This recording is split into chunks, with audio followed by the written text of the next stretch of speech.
வாங்கப்பா. இப்போ நம்ம என்ன பார்க்குறோன்னா, இது ஒரு ரோஜா, குல்கோந்து ரோஸு. குல்கோந்து ரோஜான்னு வாங்கினேன். இது வரைக்கும் நான் இந்த செடியை உங்கள்கிட்ட காமிக்கவே இல்லை. இது எதுக்குன்னா, இது வரைக்கும் இந்த செடி ஒரு குச்சாட்டம் தான் இருந்தது. செத்துக்கிட்டே வந்தது. காஞ்சிக்கிட்டே வந்தோடனே கட் பண்ணிவிட்டு இதில் என்ன செய்யணுமோ அதை செய்துட்டேன். பங்கி சைடு வச்சுட்டு சாஃப் தான் வச்சேன், வேறு எதுவும் வைக்கல. சாஃபு வச்சு விட்டுட்டேன். இது ரொம்ப நாள் ஆச்சு செடியாக வளர்கிறதுக்கு. பாருங்கள் இப்போ எந்த அளவுக்கு வளர்ந்துருக்குன்னு. நிறைய வளர்ந்துருக்கு, நிறைய கிளைகள் வந்திருக்கு. இப்போ இதில் மொட்டுக்கள் வச்சுருக்கு. குல்கோந்து பன்னீர் மொட்டுக்கள் வச்சுருக்கு.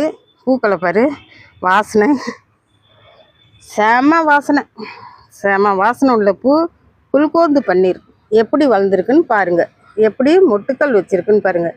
இது முதல் இப்போ தான் என் செடியில், இந்த செடியில் பூக்களை நான் பார்க்குறேன்.